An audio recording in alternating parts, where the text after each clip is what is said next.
Very good morning, my dear students. Myself Sanjay Makwana, lecturer Automobile Engineering, Government Polytechnic College, Ajmer.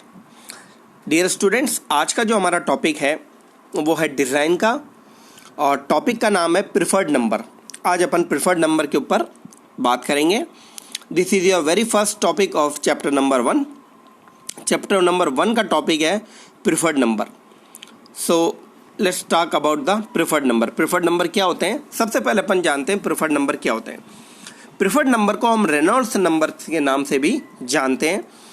Preferred number are also known as preferred values.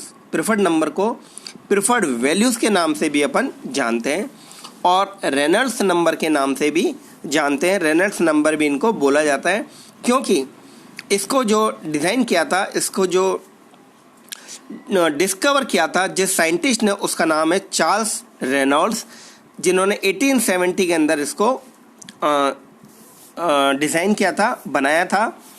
तो उन्हीं के नाम को सम्मान देते हुए इसको रेनॉल्ड्स नंबर के नाम से भी जाना जाता है. Preferred number are standard guidelines. तो प्रिफर्ड नंबर क्या होते हैं, पहले अपन बात करते हैं कि प्रिफर्ड नंबर क्या होते हैं.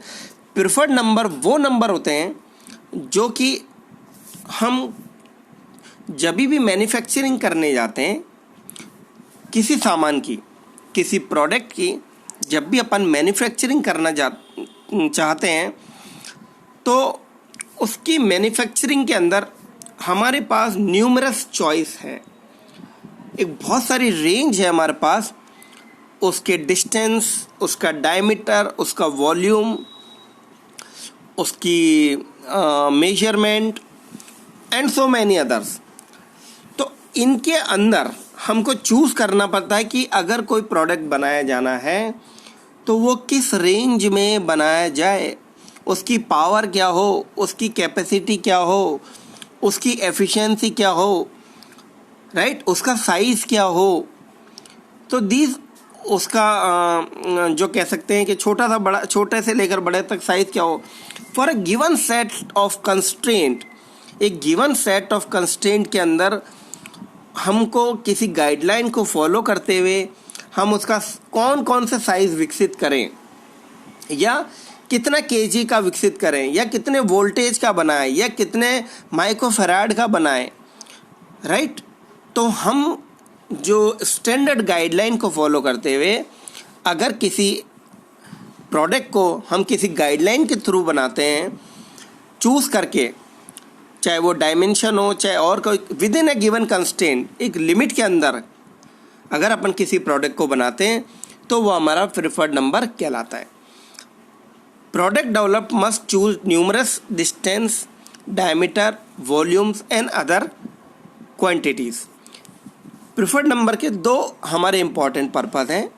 पहला जो पर्पज़ है वो आप देख सकते हैं, preferred number serves two purpose, दो पर्पज़ सॉल्व करता है. पहला नंबर है using preferred number increase probability of compatibility between the object designed different times by different places. कि दो अगर प्रोडक्ट बनने जा रहे हैं एक जैसे, अलग अलग जगह पे, अलग अलग समय पे, तो उनका स्टैंडर्डाइजेशन होना चाहिए. मतलब कि ये कि उनका जो साइज़ है वो एक सेम साइज़ के बनने चाहिए. जैसे अगर छोटा बन रहा है तो उस साइज़ का बनना चाहिए जो स्टैंडर्ड साइज़ है, और अगर बड़ा बन रहा है या बीच का बन रहा है या सबसे बड़ा बन रहा है तो जो साइज़ फिक्स किया हुआ है उससे स्टैंडर्ड साइज़ का बनना चाहिए. ऐसा नहीं हो कि, और अगर उससे बीच का बन रहा है तो भी स्टैंडर्ड साइज़ का होना चाहिए. कहने का मतलब है जो डिसाइडेड रेंज है विद इन द कंस्ट्रेंट, उस साइज़ का वो बने तो वो स्टैंडर्ड साइज़ का कहलाता है और वो यूनिवर्सल होता है. एक्सेप्टेबल टू ऑल, वो यूनिवर्सल होता है. अगर इसको दूसरी लैंग्वेज में अपन समझें तो in the other word it is one tactic among many standardisation whether within the company or within the industry and it is usually desirable. कि उसका स्टैंडर्ड फॉलो होना चाहिए साइज़ में, डायमेंशन में, वेट में, है ना, microfarad में, कैपेसिटी के अंदर, उसका जो पावर के अंदर, वोल्टेज के अंदर, and in any other range उसका स्टैंडर्ड फॉलो होना चाहिए. अगर मिनिमम साइज़ का बना रहे हैं तो वो सबको फॉलो करना पड़ेगा कि इससे मिनिमम साइज़ अगर कुछ होगा तो जो स्टैंडर्ड साइज़ है मिनिमम का उसको फॉलो करेंगे। ऐसा नहीं कि नया कोई साइज़ बना रहे हम, कहने का मतलब ये है।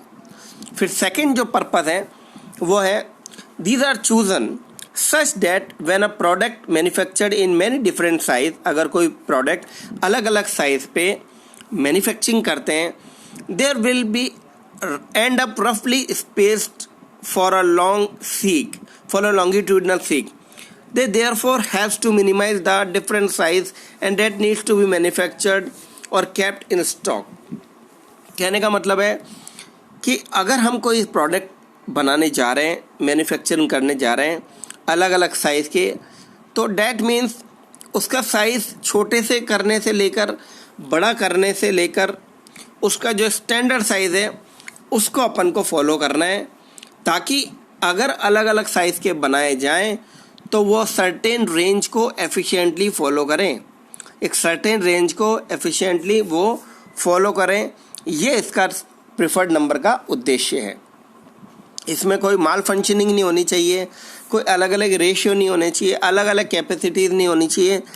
अगर दो फर्म अलग अलग समय पे अलग अलग प्रोडक्ट बना रही है तो उसका जो स्टैंडर्डाइजेशन है या उसकी जो रेंज है उन्हीं के विद इन बनाना चाहिए उसको, जिससे कि वो प्रोडक्ट का यूनिवर्सल स्टैंडर्डाइजेशन हो सके, राइट। अब अपन बात करते हैं कि प्रिफर्ड नंबर का कैसे अपन यूज़ करते हैं। When a machine is to be made in several size, different powers or capacities, it is necessary to decide what capacity will cover a certain range. जब भी हम कोई चीज़ मैन्युफैक्चरिंग करने जा रहे हैं तो हमको ये डिसाइड करना पड़ता है कि किस कैपेसिटी को ये सर्टेन रेंज फॉलो करेगा, from the minimum to the maximum size, किस कैपेसिटी को ये फॉलो करेगा। It has been shown by experience that a range can be covered efficiently when it is a GP with a constant ratio. The preferred number are the conventionally rounded off value. Preferred number जो है rounded off values के numbers हैं जो drive कर रहे हैं geometrical series से, GP series जिसको अपन बोलते हैं, ज्योमेट्रिकल प्रोग्रेशन, उससे ड्राइव्ड किए हुए हैं, including integer powers and having the common ratio of the following factor.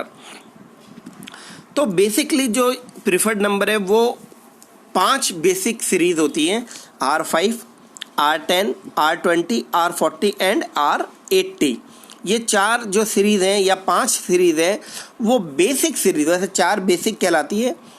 These are 4 basic series, R5, R10, R20, R40, एक और होती है R80, लेकिन 4 को ही बेसिक माना जाता है।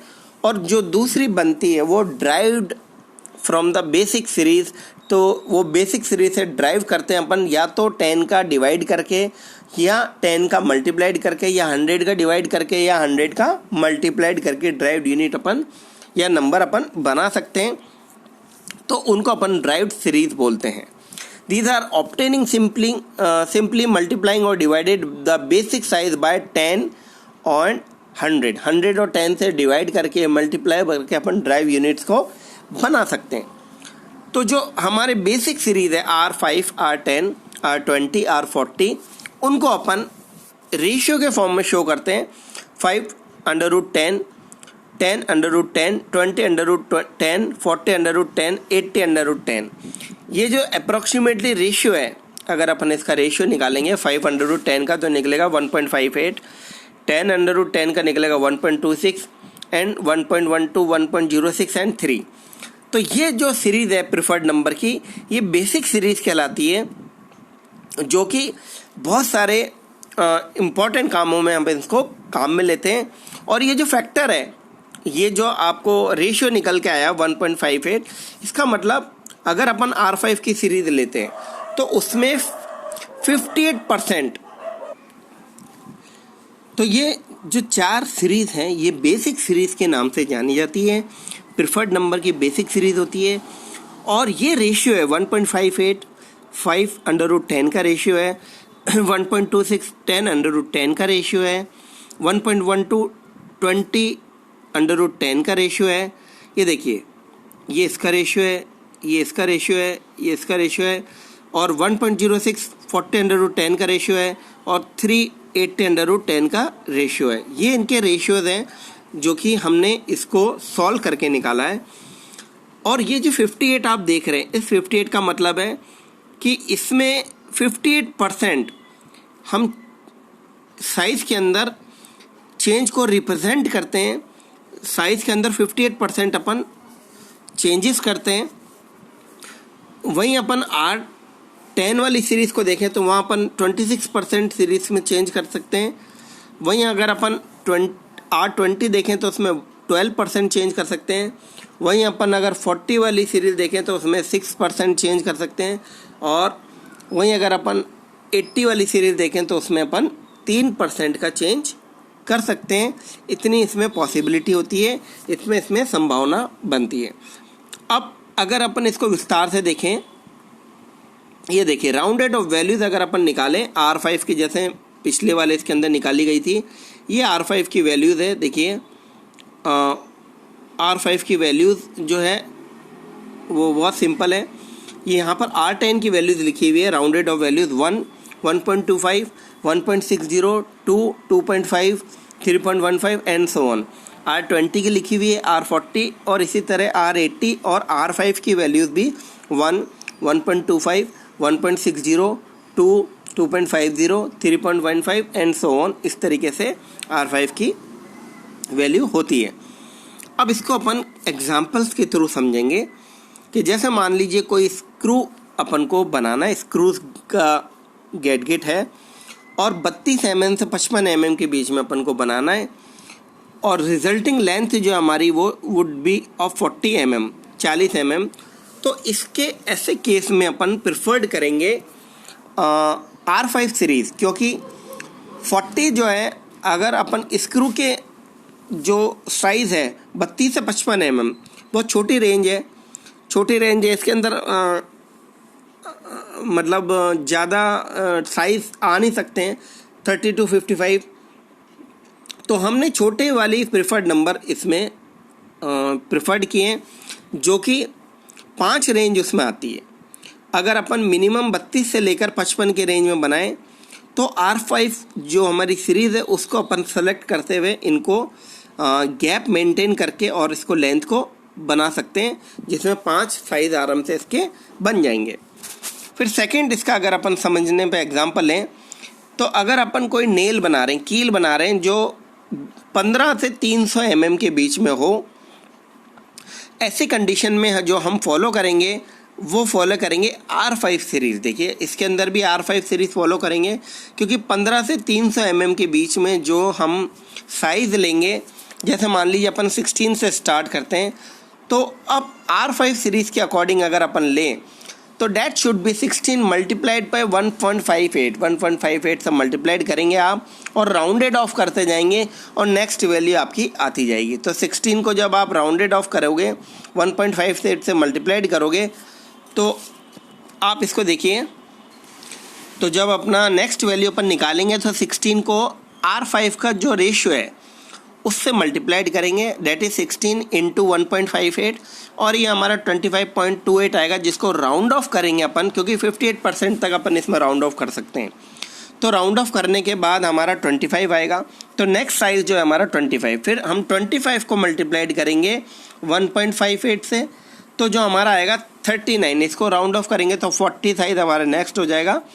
फिर इसको अपन मल्टीप्लाइड करेंगे 1.58 से, तो हमारा नेक्स्ट साइज़ है वो हमारा 63 हो जाएगा। फिर इसको मल्टीप्लाइड करेंगे, ऐसे अपन मल्टीप्लाइड करके अपन अलग अलग साइज़ अपन ले सकते हैं। अगर हमारे को 16 mm से 25 mm के बीच में एक कील और डालनी है या 2 कील हमको और लेनी है तो हम इसके जो बीच में है, तो अब क्योंकि ये छोटे साइज़ के लिए R5 वाली सीरीज़ है, प्रिफर्ड नंबर है, तो हम R10 पे मूव करेंगे। R10 पे मूव करेंगे तो हमारे पास इसके बीच वाला जो साइज़ है वो वाला आ जाएगा और उसका जो मल्टीप्लिकेशन फैक्टर है वो चेंज हो जाएगा, उससे मल्टीप्लाइड करेंगे अपन तो इसके बीच में और साइज़ इसमें डाले जा सकते हैं। If a final resolution is needed, another fine numbers are to be added to the series, one after each of the original R5 members and end up with the R10 series। तो जैसे मैंने आपको बताया कि अगर इससे छोटे size का और अगर अपन को बनाना है तो हम उसमें R10 सीरीज़ को डाल देंगे, जिससे और उसके अंदर साइज़ बनाए जा सके। अब अपन इसको और एक प्रैक्टिकल एग्जांपल्स के थ्रू समझने की कोशिश करते हैं कि मान लीजिए हमारे पास इलेक्ट्रिक लैंप अवेलेबल है, जैसे बाज़ार में अवेलेबल होता है 15, 25, 40, 60, 100 वोल्ट के, और ये ज्योमेट्रिकल प्रोग्रेशंस के अकॉर्डिंग है रफली given the uniform percentage change in the emission between the consequent size. तो ये जो वोल्टेज का साइज़ है लैंप के अंदर, इसमें अगर अपन रोशनी में देखें तो बहुत हल्का फुल्का इसमें रोशनी के अंदर चेंज आएगा, और इसको जो फॉलो कर रहे हैं वो R5 सीरीज़ से अपन राउंडेड ऑफ करेंगे। जैसे कैसे कि मान लीजिए rounded off values of R5 series R 1, 1.60, 2.50, 4, 6। तो अगर हमारा पहला नंबर 15 है तो उसको अपन मल्टीप्लाइड करेंगे हमारे फैक्टर से, डेट इज़ हमारा जो फैक्टर है वो है 1.58। तो जब हम 15 को 1.58 से मल्टीप्लाइड करेंगे तो हमारा 25 आएगा, फिर उसको मल्टीप्लाइड करेंगे तो 40 आएगा, एंड सो ऑन ये हमारा चलेगा। तो राउंडेड ऑफ वैल्यू जो है वो हमारे को लिखनी है यहाँ पर। The values indicate that the electric lamp given above are based on the R5 series. तो वो R5 सीरीज़ पे हमारा वैल्यूज़ बेस्ड हैं जो हमारा वोल्टेज की है। फिर इसी तरह अगर हमारे को इसी तरह अगर अपन दूसरा लें, क्या क्या चीज़ इसमें बनाई जा सकती है, शीट्स हैं, नट एंड बोल्ट्स हैं, करंट है, रोटेशन ऑफ स्पिंडल है, बहुत सारी चीज़ें सारी इसके अंदर प्रिफर्ड नंबर में कवर होती है।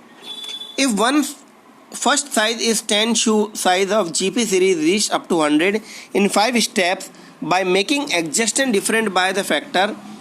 अगर 5 स्टेप में अपन को साइज़ एडजस्ट करने तो अपन R5 सीरीज लेंगे, क्योंकि उसमें सबसे छोटी रेंज है वो। अगर इसी के अंदर हमारे को 10 साइज एडजस्ट करने होते तो अपन R10 के हिसाब से लेते हैं, समझ रहे हो आप। और हमारा जो प्रीसीडिंग फैक्टर होगा R5 के अंदर वो होगा 1.58। तो जैसे हमारा 10, 16, 25, 40, 63, 10 ये हमारा रेंज होगा शूज़ का। और वहीं अगर अपन एक एग्जांपल से और समझें इसको कि वोल्टेज रेटिंग ऑफ कैपेसिटर अगर 100 वोल्ट, 160, 400, 360, 630 ये जो रेंज है, अब इसके अंदर अपन क्योंकि ये 100 एंड अबाव चला गया तो R10 सीरीज़ इसके अंदर अपन फॉलो करेंगे। और R10 सीरीज़ फॉलो करेंगे तो अपना जो कंस्ट्रेंट है, जो हमारे मल्टीप्लिकेशन फैक्टर है, उससे अपन मल्टीप्लाई करके और आगे वाली रेंज अपन प्राप्त करेंगे। या इसको सिंपली अपन ऐसे भी कर सकते हैं, either it is divided by 10 or multiplied by 10, either it is divided by 100 or multiplied by 100. So one should be multiplied, 1 जो हमारा उसको मल्टीप्लाइड करेंगे 100 से, इसी तरह 1.60 को मल्टीप्लाइड करेंगे 100 से, और हमारा जो वोल्टेज की रेंज है वो हम प्राप्त कर लेंगे। तो प्रिफर्ड नंबर हम किसी भी साइज़ को, पावर को, कैपेसिटी को दर्शाने के लिए किसी कंपोनेंट की हम इस्तेमाल करते हैं। तो मैं उम्मीद करता हूँ आपको ये समझ में आया होगा प्रिफर्ड नंबर क्या होता है और किस तरीके से इसको अपन इस्तेमाल करते हैं, किस तरीके से अपन इसको सॉल्व करते हैं। थैंक यू वेरी मच, बहुत बहुत धन्यवाद।